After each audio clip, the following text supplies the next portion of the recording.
Hello friends, कैसे हैं आप सभी? मैं हो गया सर, आप सभी का स्वागत है हमारे आज के लेक्चर में। हमारा आज का है lecture electrochemistry lecture number 9। Electrochemistry lecture number 9 आज हम बात करने वाले हैं। ये है लेक्चर नंबर 1, ये जो अभी आपके सामने लिखा हुआ है। जरा एक बार मैं 2 मिनट इसको एक्सप्लेन कर देता हूं कि ये लेक्चर नंबर 1 में हमने क्या बात की थी और अब हम क्या बात करने वाले हैं। यदि आप फर्स्ट टाइम इस वीडियो को देख रहे हैं तो इससे पहले लेक्चर नंबर 1 बना हुआ है, पहले उसको देखें, उसके बाद में आप इसको देखें, नहीं तो आपको समझ में आने वाला नहीं।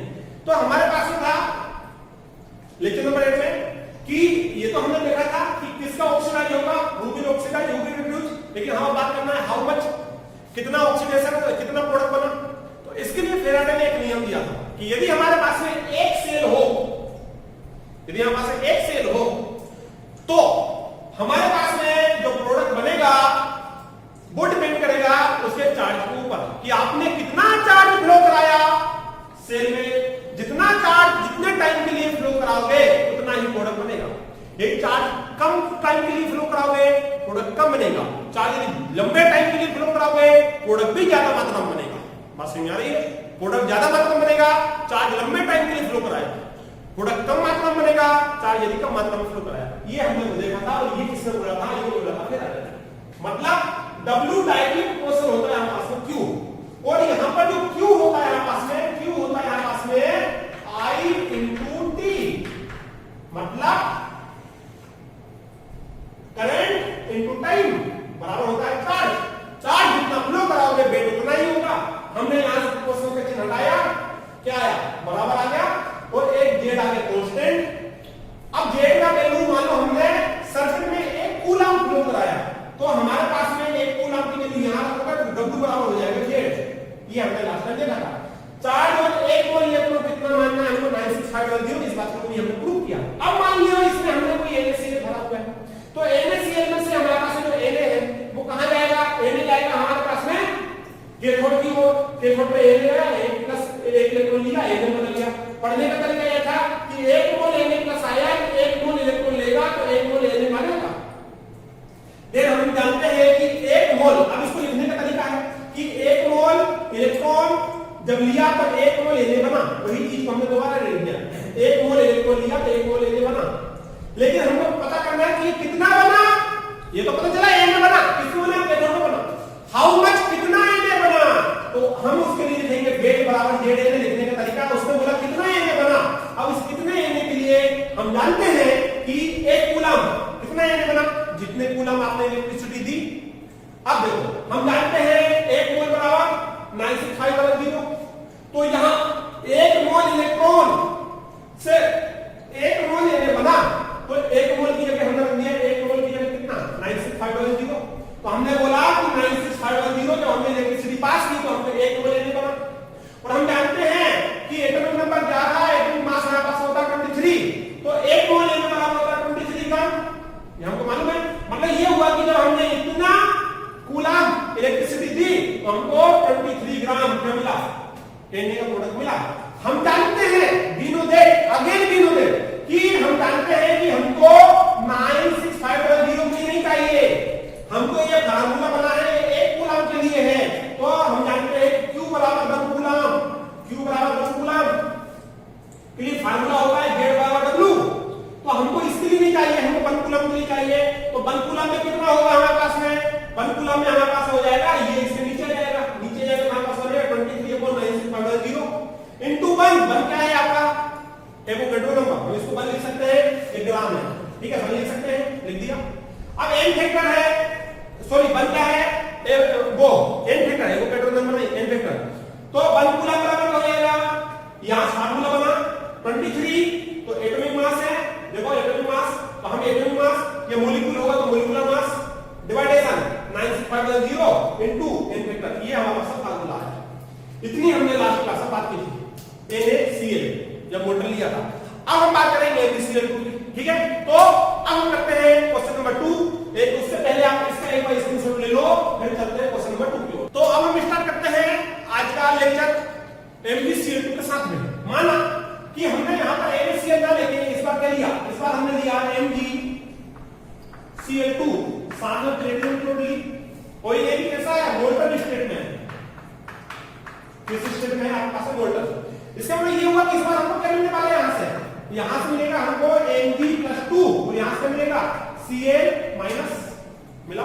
मतलब ये हुआ कि इस बार Cl तो यहां जाएगा लेकिन यहां Na+ के लिए क्या जाएगा, Mg+2 जाएगा। इतनी बात समझ आ रही है? आइए अब क्या होगा हमारे पास में, अब यह होगा प्यारे बच्चों कि हमारे पास में कैथोड की रिएक्शन हमको लिखनी है। तो कैथोड की रिएक्शन, कैथोड कौन सा चार्ज, नेगेटिव चार्ज, क्या होता है कैथोड पे, क्या होता है कैथोड पे होता है आपका रिडक्शन। कैथोड पे क्या हुआ, रिडक्शन किसका, Mg का। तो क्या होगा मेरे प्यारे बच्चों, Mg+2। तो हम यहां बोलेंगे 1 मोल Mg+2 जब कैथोड पे जाएगा तो यहां से इलेक्ट्रॉन लेगा। ये कितने इलेक्ट्रॉन लेगा बताओ, यहां से लेगा 2 इलेक्ट्रॉन लेगा कि नहीं लेगा। और जब 2 इलेक्ट्रॉन लेगा तो हमारे पास कितना बन जाएगा, Mg बन जाएगा। कितना Mg, 1। मतलब ये हुआ कि हमारे पास में 1 मोल Mg+2 आयन 2 मोल इलेक्ट्रॉन को लेकर के 1 मोल Mg+ में बदला। मतलब क्या हुआ, मतलब ये हुआ कि हमको क्या फाइंड आउट करना है, हमको फाइंड आउट करना है यहां से 1 मोल ग्राम का ग्राम लिखो, ठीक है। हमको फाइंड आउट करना है यहां से W। मतलब क्या हुआ, मतलब ये हुआ कि हमारे पास में यहां जो वेट आएगा इस बार वो किसका आएगा, Mg का।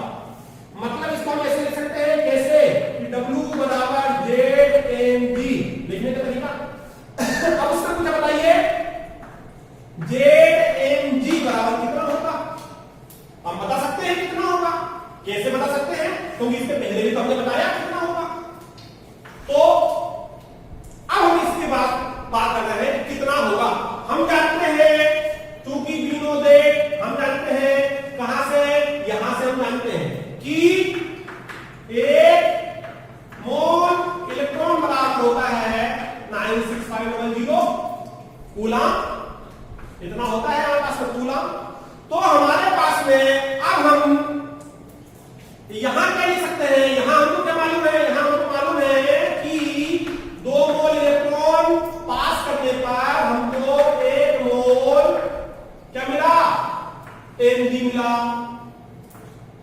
2 मोल इलेक्ट्रॉन पास करने पे 1 मोल क्या मिला हमको, Mg मिला। तो हम जानते हैं 1 मोल इलेक्ट्रॉन बराबर कितने, 96500 कूलम। तो 2 आगे लगा हुआ है, तो 2 मोल इलेक्ट्रॉन बराबर इतने, कितना मिलेगा, 1 मोल Mg, ये हमको मिला। इतनी बात समझ में आई, बोलो हाँ। और हम जानते हैं कि मैग्नीशियम का एटॉमिक नंबर कितना होता है, 12। और मास कितना होता है, मास होता है 24, ये हमको पता है। तो 1 मोल Mg कितना हुआ, 1 मोल Mg होगा आपस में 2 × 96500 कूलम बराबर कितना, 24 ग्राम। ये लो भाई आ गया, ये आ गया, ये आ गया। बात समझ में आ रही है। लेकिन हमको इतने कूलम के लिए नहीं चाहिए, हमको 1 कूलम के लिए चाहिए। वी नो दैट, वही लिखो, वी नो दैट हम जानते हैं कि Q बराबर 1 कूलम बराबर हमारे पास में क्या है, हमारे पास में W बराबर Z, ये हम जानते हैं 1 कूलम के लिए है। ये किसके लिए आया हमारे पास, 1 कूलम के लिए तो आया था ना। तो हम यहां से 1 कूलम की बात करेंगे तो 1 कूलम बराबर कितना हो जाएगा, डिवाइडेशन कर दो, 24 ग्राम। डिवाइडेशन में हमारे पास में क्या आया, ये नीचे जाएगा, 2 × 96500 आ गया। बस यही तो है हमारे पास में आंसर। अब इसका फार्मूला कैसे बनाओगे, फार्मूला बनाने के लिए मैंने आपसे बोला था, ये क्या है आपका एटम है, एटॉमिक मास। हमने बोला था यहां पे रख दो आप एटॉमिक मास, ये मोलर है तो मोलर मास रख दो। डिवाइडेशन कितना, 96500 इनटू क्या था, एन फैक्टर। ये लो भाई, ये आ गया पास में एन फैक्टर, फार्मूला आ गया। अब यहां पर हमने बोला था मैग्नीशियम एन फैक्टर क्या होता है, डायरेक्ट आपको यदि ये फार्मूला पता है तो ये यार कोशिश करने की आवश्यकता नहीं है, आवश्यकता ही नहीं है, रिक्वायरमेंट ही नहीं है। यदि आपको ये फार्मूला याद है तो एटॉमिक मास मोलर मास का मोलर मास रख दो, रख दिया 965 इनटू एन फैक्टर। अब मैंने अभी बताया था आपको एन फैक्टर हमारे पास में कैसे निकाला जाता है। जो एन फैक्टर होता है,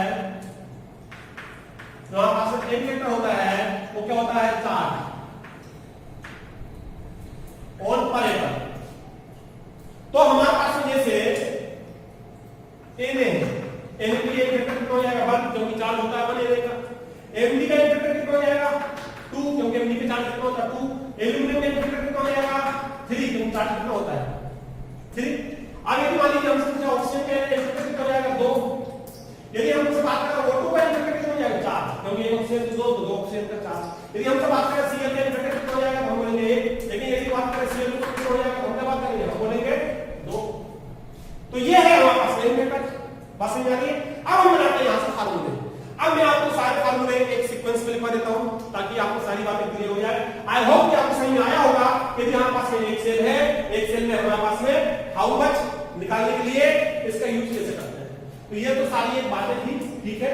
ये बताया था फेराडे ने कि हमारे पास वेट प्रोपोर्शनल होता है Q, जितना चार्ज जितना टाइम के लिए चार्ज करता है, जितना टाइम जितना करंट जितना टाइम के लिए आप पास करोगे वही चार्ज होता है। अब यहां पर हमारे पास में ये आता है प्रोपोर्शनल ये इक्वल बराबर कितना आया, और हमारे पास एक कांस्टेंट होता है। तो यहां पर हमारे पास जेड कांस्टेंट है जो हमने यहां पर रिप्रेजेंट करने के लिए लगाया। अब देखो जेड बराबर क्या हो जाएगा, जेड बराबर हो जाएगा हमारे पास W = Q। अब एक कूलम में ये सारी बातें आई, यहां से ये वाली बात आई, यहां से ये सारी बातें यहां से डिस्कस करें। आई होप आपको समझ आया होगा, ठीक है। तो जल्दी से इसको लिख लो, फिर हम चलते हैं एक फार्मूले को सिस्टमैटिक तरीके से लिखने की तरफ। लिखो। हाँ तो प्यारे बच्चों, अब हमने यहां पर वो सारे फार्मूले लिख दिए हैं जो अभी तक हमारे पास में थे, ड्राइव किए थे। एक बार फिर मैं दोबारा बता देता हूं। हमारे पास में फेराडे का पहला दौर चल रहा था, जो कि लेक्चर नंबर इसके पहले जो कंप्लीट किया था कल हमने, उसमें भी यही था। ये हमारे पास में होता है, एक बार और मैं आपको एक्सप्लेन कर देता हूं। फेराडे होता है कि वेट उतना मिलेगा जितना आपने चार्ज फ्लो किया, मतलब डायरेक्ट प्रोपोर्शनल होगा। चार्ज ज्यादा वेट ज्यादा, चार्ज कम तो वेट कम मिलेगा। अब हमारे पास में हम जानते हैं कि Q क्या होता है, Q बराबर होता है हमारे पास में I/T। Q मतलब चार्ज कितना, I मतलब करंट, T मतलब टाइम। जितने टाइम के लिए करंट पास करोगे उतना ही चार्ज होगा।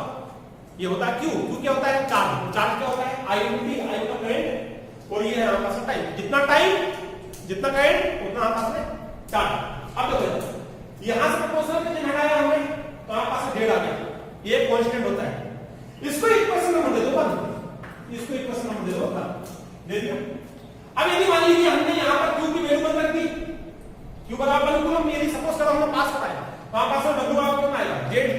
तो यहां से हमने जेड मालूम किया, याद है अभी हमने एनजी का याद किया, मालूम किया था एनजी का या एनए का कुछ भी। तो यहां बात एनजी की नहीं हो रही है ना, बात सबके लिए है, चाहे वो एनजी हो, चाहे वो एनए हो, चाहे आपका कैल्शियम हो, जो भी हो सबके लिए। इसलिए जेड का फार्मूला क्या था आपके पास में, ए मतलब एटॉमिक मास या मोलर मास जो भी है आपके पास में 96500, जो कि मत मोल ऑफ इलेक्ट्रॉन का चार्ज है इनटू एन फैक्टर, यहां पास फार्मूला। अब हमारे पास में क्या है, ध्यान से देखना। अब हमारे पास में आता है यहां से आप Q की वैल्यू और Z की वैल्यू किस नंबर पर रखो। Q की वैल्यू कितनी है हमारे पास, ये Q बराबर ये होता है हमारे पास, Q बराबर ये है और Z की वैल्यू है। तो हम यहां पर लिख रहे हैं put the value, put the value of Q and Z in equation number 1। हमारे पास में Q की वैल्यू और Z की वैल्यू हमने पुट कर दी, कहां पर इक्वेशन नंबर 1 में। जब पुट करो तो हमारे पास क्या हो जाएगा, हमारे पास हो जाएगा W, ये तो है W हमारे पास है wait.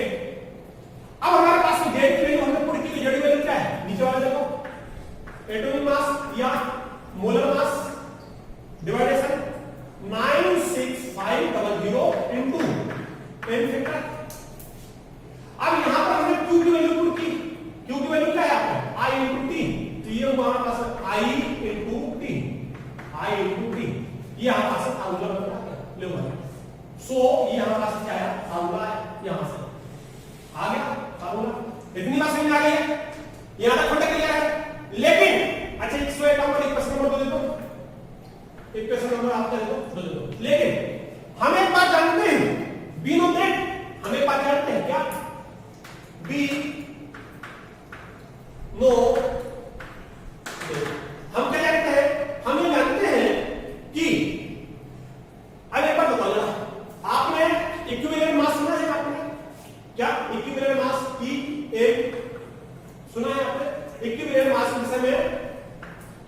Equivalent mass of product. मैं आपको बताता हूं ये क्या है। इस फार्मूले को थोड़ा मैं चेंज किया और करके इस फार्मूले को हमको ऐसे लिखना है। कैसे अभी बताता हूं। इक्विवेलेंट मास क्या होता है आपके पास, आपको पता है कि हमारे पास में यदि मोलर मास होता है और डिवाइडेड से हमारे पास में टेन फैक्टर होता है तो हम उसको इक्विवेलेंट मास बोलते हैं। बात समझ आ रही है? इक्विवेलेंट मास या सिंपल ईडी बोलते हैं। अब ये बताओ जरा मोलर मास का टेन फैक्टर क्या मोलर मास नहीं है, टेन फैक्टर नहीं है, तो ये हमारे पास में यहां होगा मोलर मास। ध्यान से देखना, ये हुआ हमारे पास मोलर मास और ये हुआ हमारे पास टेन फैक्टर। क्या मैं इसको इक्विवेलेंट मास में लिख सकता हूं? और कैसे लिख सकते हैं? कैसे? W यहां मैं लिख दूं इक्विवेलेंट मास डिवाइडेशन कितना 96500। अब एक फैक्टर नहीं लिखूंगा। क्यों नहीं लिखूंगा? क्योंकि एक फैक्टर तो उसमें चला गया। अब ऊपर क्या होता है? ऊपर होता है I into T। ये बचा है पास। क्या मैं ऐसे लिख सकता? बिल्कुल लिख सकता हूं। तो मैंने लिख दिया। लिख क्या सकता हूं? मैंने लिख दिया। बस समझ आ रही है? अब क्या होगा इसमें इक्वेशन नंबर 3 ये लो इक्वेशन नंबर हो जाएगा 3। अरे भाई समझ आ रही है ना? क्योंकि हम जानते हैं यहां पास मोलर मास अपन एक फैक्टर क्या होता है इक्विवेलेंट मास। ये हो गया इक्वेशन नंबर 3।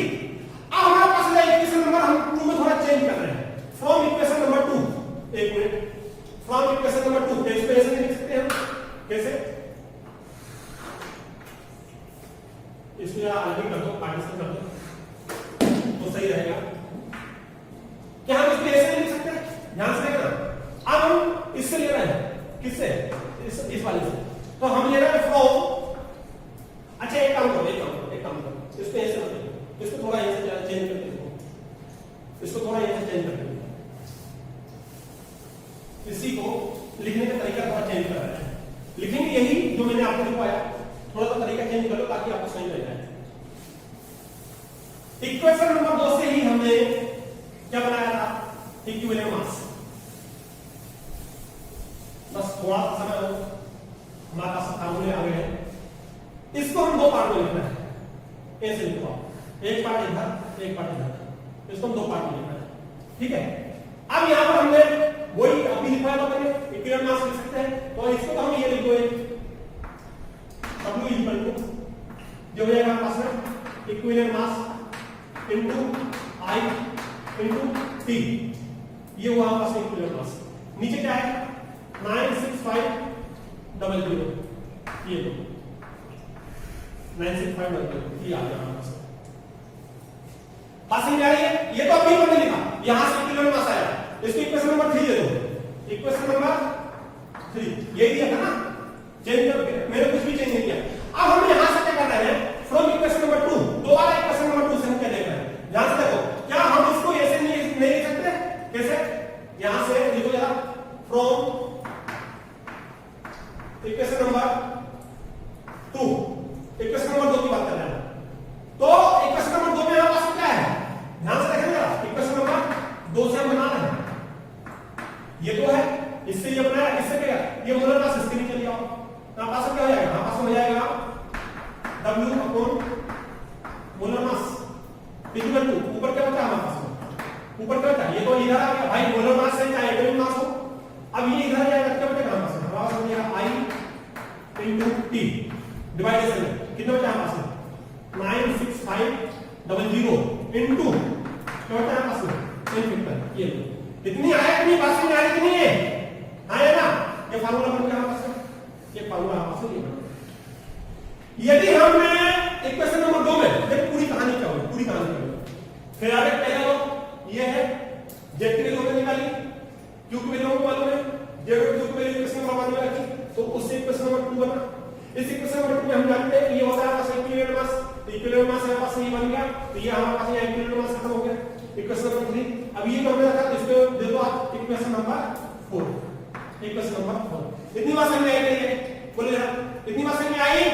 क्या आप जानते हो क्या कि ये फार्मूला बन गया? कैसे? देखो आपको मालूम है क्योंकि यू दैट दिख रहा है ना, बी नो दैट हम जानते हैं क्या कि वेट अपॉन मोलर मास बराबर हम लिख सकते हैं, मोल लिख सकते हैं। ये होता है कि नहीं होता है? ये आप जानते हो। तो इसको ओ लगा के आप ऐसे लिख सकते ये बन गया आपके पास तो n, वेट अपन मोलर मास क्या होगा, मास पर मोलर मास क्या होता है n, ये हुआ n इक्वल टू ये क्या है आपस में I इनटू ये क्या है t, नीचे क्या है आपस में, नीचे है 96500 और इनटू ये क्या है आपस में, ये आपस में n वेक्टर। बात समझ आ रही कि नहीं आ रही, ये देखो ये फार्मूला बना के देखो, फार्मूला बनने जा रहा है आपस में, इक्वेशन नंबर 4 दे दो, ये सारे फार्मूले हैं, सारा फार्मूला है, और तो ये हो गया 5 दे दो, ये 5। अब एक बात कर जरा, ये a है और ये आपके पास में n है, तो क्या ऐसे नहीं आया यहां से क्या n इनवर्सली प्रोपोर्शनल किसका n वेक्टर, मोल जो होते हैं इनवर्सली प्रोपोर्शनल है हमारे पास n वेक्टर के, ये आया कि नहीं, बात समझ आ रही कि नहीं आ रही, बोलो बात समझ आ रही कि नहीं, ये सारी बातें अलग चल रही है हमारे पास, यहां पास सारी बातें अलग चल रही है, ठीक है, ये सारी बातें अलग चल रही है। फ्रॉम इक्वेशन 2 यहां लिखूं मैं, फ्रॉम इक्वेशन 2 जिससे ये इसको मिटा दूं, लेकिन भूल जाओगे आप बाद में, ये लो इतनी सारी बातें समझ आई कर रहे हो, क्या आया कहां से आया, ये सारी बातें समझ में आ रही कि नहीं आ रही, अरे हाँ या ना, जल्दी लिखो जरा इसको, लिखो जरा इसको भी जरा अब देखो जरा कर दो, ध्यान से देखना यार, अब हम क्या करने वाले हैं, जो हम करने वाले हैं उसको यार ध्यान से देखो, फार्मूले सारे आपके बनने तैयार हो गए हैं, एक लिस्ट बना लेना बढ़िया सी, प्यारी सी एक लिस्ट बना कर रख लो, इसको मैं यहां से थोड़ा सा इस प्रकार से कर देता हूं ताकि आपको सारी बातें एक ही टाइम में समझा सकता हूं। ये यार ये गाइडलाइन क्या है, थोड़ी सीधी खींचती नहीं है, ठीक है ना, आप देख लेना अपने हिसाब से। अब हमारे पास में आता है, इसको डिवाइडेशन करते हैं यहां, ताकि हमारे पास है फार्मूला लिखने के लिए जगह हो जाए, जगह हो जाए हमारे पास। हाँ देखो क्या देखो, हमारे पास बात करते हैं प्रोडक्ट की, हमारे पास बात करते हैं प्रोडक्ट की, ध्यान से देखो हम क्या लिखा है, प्रोडक्ट कहां लिखूं, यही लिखूं, तो यही लिखा प्रोडक्ट, हमारे पास प्रोडक्ट कौन से हैं, हमारे पास प्रोडक्ट कौन से हैं, अरे ध्यान से देखिए, हमारे पास जब प्रोडक्ट आएगा तो हमारे पास में एनोड प्रोडक्ट आएगा, सेल तो कहां गया, सेल तो बनाएंगे, एनोड प्रोडक्ट, एनोड प्रोडक्ट भाई हो सकता है हमको एनोड का, अभी हमको कैथोड तो मिला तो एनोड तो ही मिलेगा ना, हमारे पास दो प्रोडक्ट होंगे, कैसा, एक होगा एनोड प्रोडक्ट और एक होगा हमारे पास कैथोड प्रोडक्ट, कैथोड प्रोडक्ट होगा कि नहीं, एक होगा हमारे पास में एनोड प्रोडक्ट, एक होगा हमारे पास में कैथोड प्रोडक्ट, तो जब हमारे पास प्रोडक्ट होंगे, हमारे पास प्रोडक्ट होगा, हमारे पास एन वेक्टर होगा कि नहीं, तो हम क्या लिख सकते हैं, हम लिख सकते हैं N vector 4 N vector 4 anode product, anode product, और दूसरा क्या आएगा आपके पास एन वेक्टर 4 कैथोड प्रोडक्ट, ये हमारे पास में क्या है बच्चों, हमारे पास में क्या आया, हमारे पास में आया एनोड प्रोडक्ट और कैथोड प्रोडक्ट, तो हम क्या लिख सकते हैं, प्रोडक्ट बनेंगे हमारे पास में, ये सारे फार्मूले हैं ना, कंफ्यूजन मत होना, कंफ्यूजन मत होना, ये सारे फार्मूले हैं, अब हमारे पास में क्या आएगा, एनोड प्रोडक्ट और कैथोड प्रोडक्ट, जहां पास में एनोड भी आएगा कैथोड भी आएगा, तो जहां पास एन वेक्टर नहीं आएगा, जरूर आएगा, तो हमारे पास क्या आएगा, N vector anode product, N vector, भाई जहां पर हमारे पास में प्रोडक्ट आएगा हमारे पास में एन वेक्टर आएगा ही आएगा, ये बात समझ में आ रही है कि नहीं, तो हम इसको ऐसे लिख सकते हैं, जब हमारे पास प्रोडक्ट बनेंगे तो हमारे पास मोल आएंगे, इसका मतलब क्या हुआ, इसका मतलब ये हुआ कि हम इसको ऐसे लिख सकते हैं कि मोल ऑफ कैथोड प्रोडक्ट और मोल ऑफ एनोड प्रोडक्ट लिख सकते हैं ना, तो मैं यहां पर इसलिए भी मैं बात करता हूं मोल में, तो यहां पर मैं बात क्या कर सकता हूं, मोल ऑफ एनोड प्रोडक्ट और मोल ऑफ कैथोड प्रोडक्ट, ऐसा लिख सकता हूं मैं, मोल ऑफ एन क्या है यहां पास में, एन क्या है, एन बराबर मोल ऑफ एनोड प्रोडक्ट और एनसी क्या है यहां पास में, एनसी मोल ऑफ कैथोड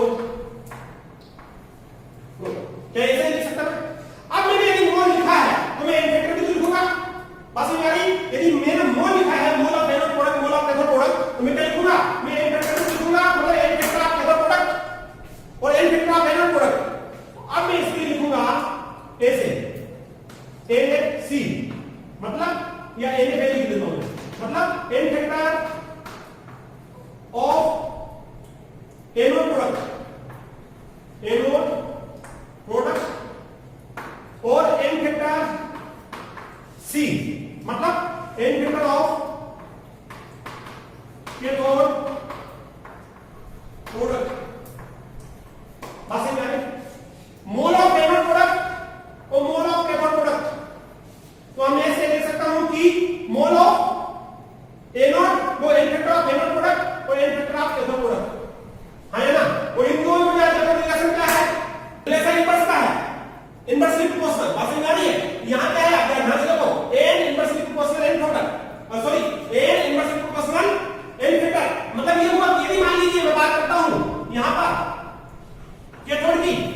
समझाता सारी बातें समझाऊंगा और ऊपर से लेकर आपको समझ में आएगा नीचे तक।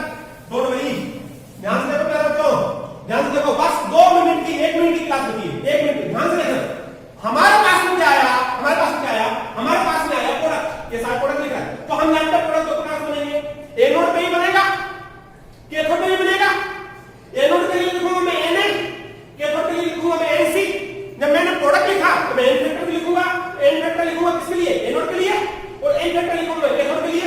बात समझ में आ रही है? और बढ़िया। अब यहां पर देखो, Na मतलब mole of anode product, Nc मतलब मोल ऑफ कैथोड प्रोडक्ट। जब मैंने मोल लिखा तो N फैक्टर लिखूंगा, N factor of anode product, N factor Cm मतलब कैथोड प्रोडक्ट।